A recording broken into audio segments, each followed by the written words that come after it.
Hi friends, Siragadikka ஆசை சீரியலில் நாளைக்கு என்ன நடக்க போகுதுன்னு ப்ரெடிக்ஷன் பார்க்கலாம். வாங்க வீடியோக்குள்ளே போகலாம். முத்து வந்து ஒரு பொண்ணை ஹாஸ்பிட்டல் சேர்த்துனார் இல்லையா, அந்த பொண்ணோட கேஸ் விசாரிக்கிறதுக்காக அருண் வந்திருக்காங்க. அப்போது கேட்குறப்போ அந்த பொண்ணோட அம்மா சொல்கிறாங்க, சார் இவர் தான் எனக்கு வந்து ஆம்புலன்ஸ் வர்றதுக்குள்ளே காரில் கூட்டிகிட்டு வந்து ஹாஸ்பிட்டலில் சேர்த்துனாரு, அதனால தான் என் பொண்ணு பொழைச்சிருக்கா, இல்லைன்னா இந்நேரம் என் பொண்ணு போய் சேர்ந்துருப்பாங்க சார் அப்படின்னு சொல்கிறத கேட்ட அருணுக்கு முத்து மேலே ஒரு சாஃப்ட் கார்னர் வந்துடுது. முரடனாக இருக்கிறான்னு நினச்சேன், பரவாயில்ல சீதா சொல்கிற மாதிரி நல்லவனாக தான் இருப்பான் போல் அப்படின்னு யோசனை பண்ணிகிட்ருக்கா. கேஸ் எல்லாம் விசாரிச்சுட்டு வீட்டுக்கு போயிடுறாரு. சீதா வந்து அந்த ஹாஸ்பிட்டலில் தான் ஒர்க் பண்ணுறாங்க. அதை பார்த்த முத்து வந்து, ஏமா சீதா இன்னும் கொஞ்ச நாள் ரெஸ்ட் எடுத்துகிட்டு வந்திருக்கலாம்ல, அதுக்குள்ளே எதுக்கு வேலைக்கு வந்த அப்படிங்கிறாங்க.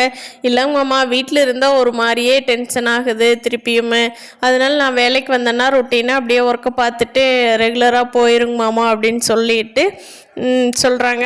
மீனாவும் முத்துவும் சரிம்மா பார்த்துக்கோ, உடம்பை பார்த்துக்கோ அப்படின்னு சொல்லிட்டு கிளம்பிடுறாங்க.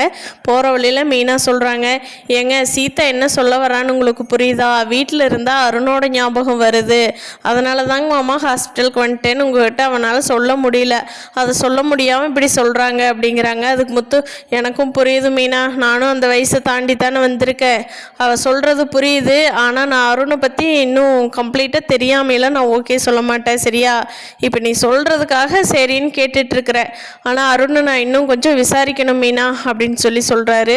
ரோஹிணியும் மனோஜும் எப்படியோ ஒரு வழியாக 2 பேரும் ஆஃபீஸ் போகிறதுக்கு வந்து ஒரு மனோஜோட அம்மா சம்மதிச்சிட்றாங்க. பரவாயில்ல, ஏதோ போய் கொஞ்சம் சம்பாதிக்கட்டும், நம்ம நீத்து ரெடி பண்ண வரைக்கும் போகட்டும் ஆஃபீஸ்க்கு அப்படின்னு சொல்லி மனோஜ்கிட்ட ரோஹிணி கூட்டிகிட்டு போகிறதுக்கு சம்மதிச்சிட்றாங்க மனோஜோட அம்மா.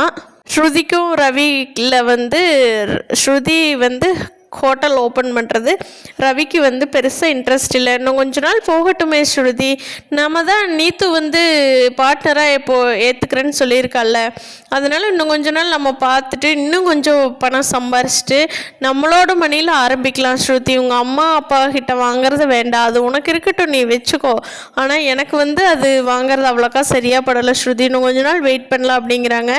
ஆனால் வந்து ஸ்ருதி, ரவி உன்னோட வேலையை நீ பார்த்துட்டே இரு, நான் இந்த பக்கம் ஹோட்டல் பார்த்துட்டே இருக்கேன், என் ஹோட்டலில் வந்து நீ வேலை செய்கிறவி, உனக்கு எப்போ சம்மதம் சொல்கிறியோ அப்போ பார்ட்னர் ஆகிக்கலாம், அது வரைக்கும் நீ என் ஹோட்டலில் வேலை செய்கிற மாதிரியே பண்ணிக்கோ அப்படின்னு சொல்கிறாங்க.